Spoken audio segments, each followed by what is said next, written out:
Hey everybody, I'm Brandon72Mo. This is the Pegassi Zentorno, and I'm about to find out if it'll off-road. Once again this week, I'm having to rely on vehicles that I already had recorded before my graphics card caught on fire.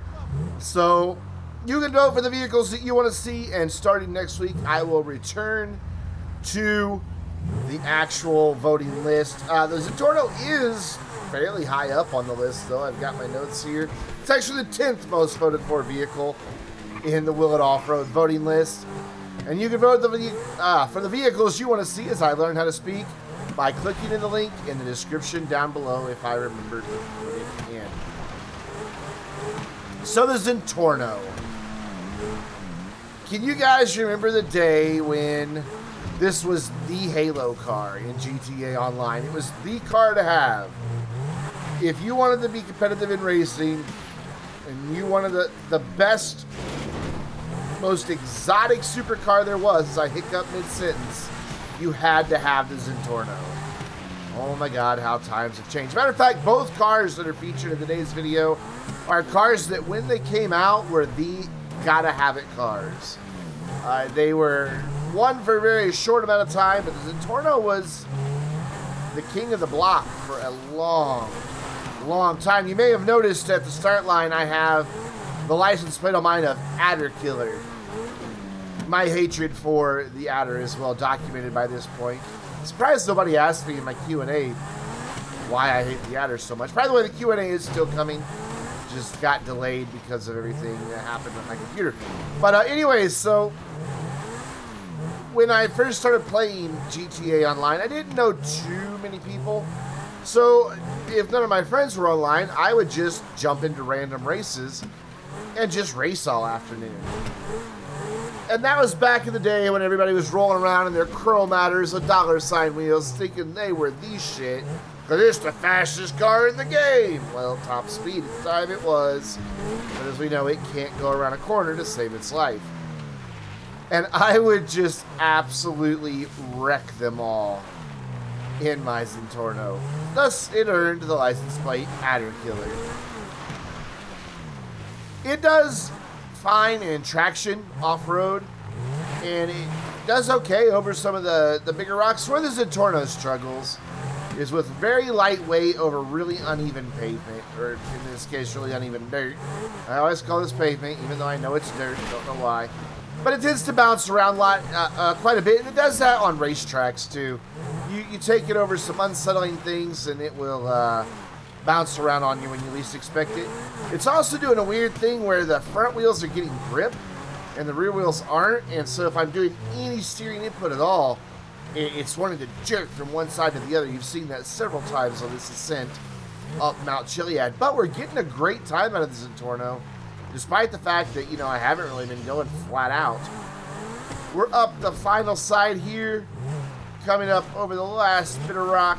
Get some major air, and up in 3 minutes. Will the Zentorno off-road? Yeah.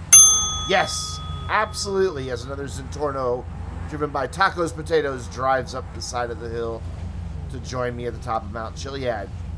Of course, that means we now have to do a controlled descent in a beautiful starry night here in the Chiliad Wilderness State Park. I think that's what it's called. Somebody will correct me in the comments below if I'm wrong. Controlled descent shouldn't be too much of a problem. Again, we will have to deal with the car's bouncy nature.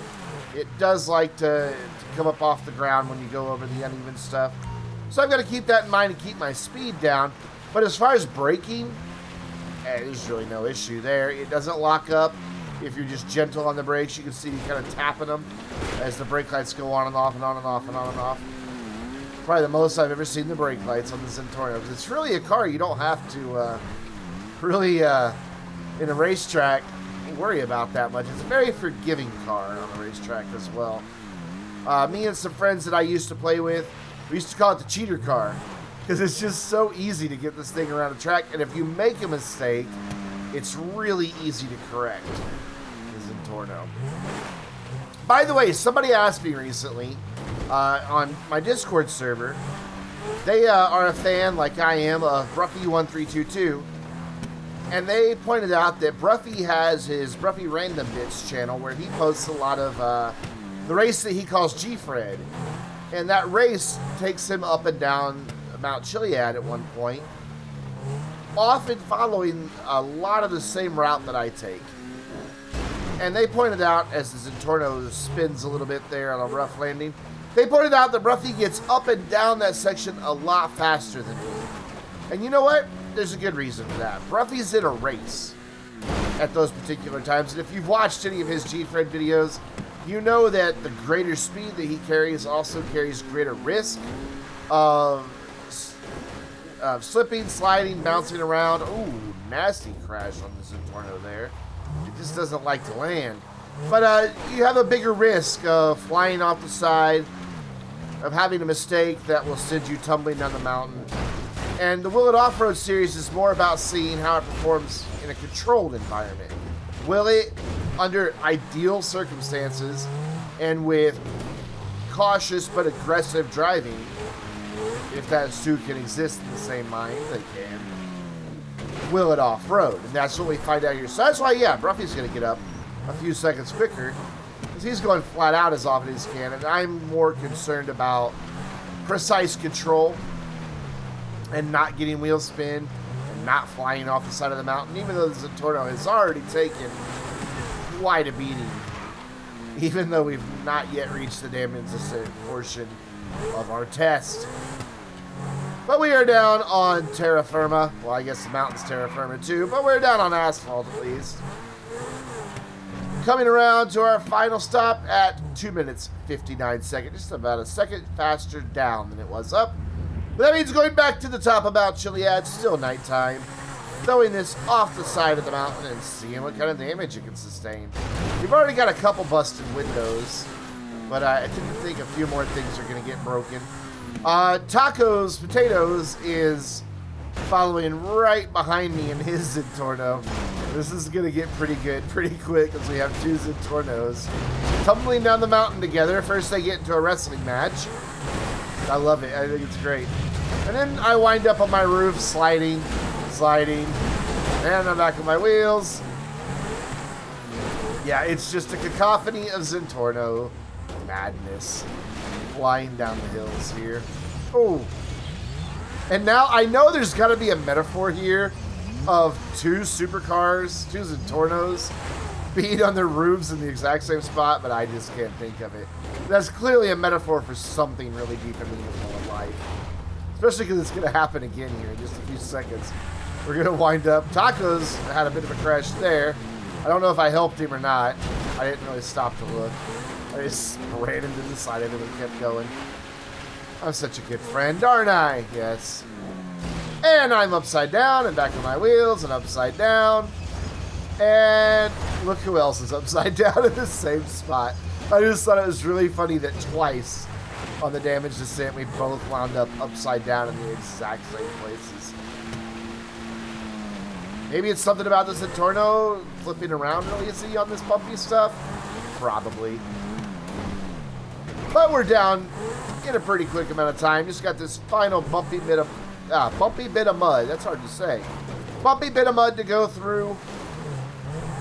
We'll come through our last tunnel, through the final bit of our ravine here, and up by the wood pile. We're down in 1 minute, 57, almost 58 seconds. Let's take a look at our damage. For the Zentorno, we have the headlights busted out, all the windows are gone, the doors are misaligned, and there's minor body denting. But, you know, overall, not too bad as far as the amount of damage that we've seen on some other vehicles. But that does bring us to our next vehicle, the Pfister 811. Again, this was a car that just everybody had to have when it came out. Granted, it was followed pretty closely by something else. I don't remember what came out after the 811. But for a while, everybody was like, oh my God, it must have the new car. And it was like the Zentorno. The Zentorno kept that title for a lot longer because the DLCs didn't come out as quickly and as frequently as we're used to in these days. By the way, for those of you who may happen to run a YouTube channel and you absolutely lack creative talent entirely, and instead you rely upon stealing content from GTA forums and other YouTubers. And then when anybody threatens you and hurts your little feelings, you get information to dox them, you would pronounce this car Pfister. But you'd also be an absolute fucking moron. You guys know who I'm talking about? Well, you get the joke. If not, well, we'll just all carry on. Sorry, that it's just inexplicably, why is that one of the biggest GTA YouTube channels? Someone who lies and steals and threatens people. How are there that many gullible people that watch GTA videos?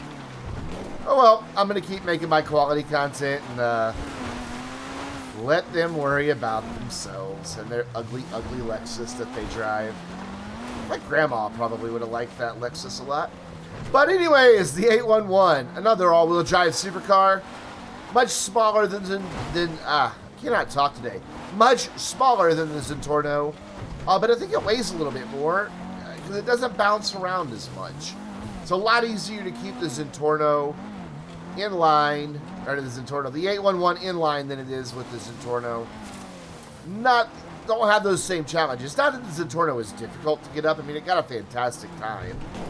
But going back down, we definitely ran into some problems. But the 811's just easier all around. Doesn't seem to get as much speed going up some of the hills. I don't know if it's maybe just down on power. Well, I know it's down on power from the Zentorno. But I don't know if that's why or if it has to do with the extra weight. It's hard to say. I don't get into analyzing the game files that closely to be able to determine exactly what it is. Sorry if you just heard a text message come through on my phone there. I always forget to mute my phone when I do these. Ooh, got a hiker and slammed her into the fence, and I hear one screaming, so that must have been a fatality. About time we had a hiker die. By the way, this is the car that has the crewman bug for me, or one of them anyways. I don't know, it's not on there right now. It's because I just took it off. I went into Beakers down the road from where I start and took the crew emblem off just because I couldn't bear to look at it. I love my crew emblem for the Vainglorious. I think it's fantastic. Of course, I would think that because I designed it. But I don't like it on this car. And yet it keeps coming back even when I take it off. But the 811 is up on two wheels and now on a hiker in 2 minutes, 50 seconds. Beating the Zentorno by about 10 seconds there. As that lady just... Now she finally freaks out. There we go. Will the 811 off-road? Yeah, it will. But for both of these cars, there has to be that disclaimer of they really shouldn't be your first choice for off-roading. Stick to something with higher ground clearance, especially if you plan on going up over any rocks or through any water at all. Because they'll drown in the water, and the rocks, well, they just won't be able to get over them. Well, not at least not with any type of control. It might, it might be fun to try to send this thing over a boulder. I'm not really sure where it might actually go, though.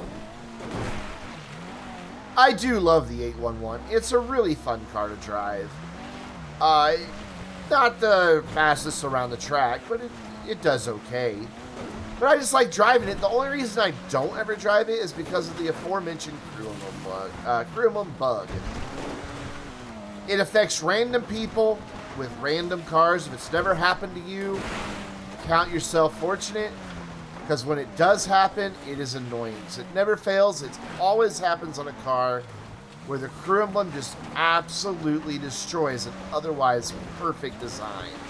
I've actually had it happen now on 4 different vehicles. I know Chino Custom that I used to have had the crew emblem bug. I just recently got a new Chino Custom, and so far it's okay. So we'll see. It is in a different garage now. I have kind of a theory that maybe certain garages are associated with the bug, but I don't want to spend the money to try to replicate it, to come up with any type of conclusive evidence. But the crew emblem bug is really annoying.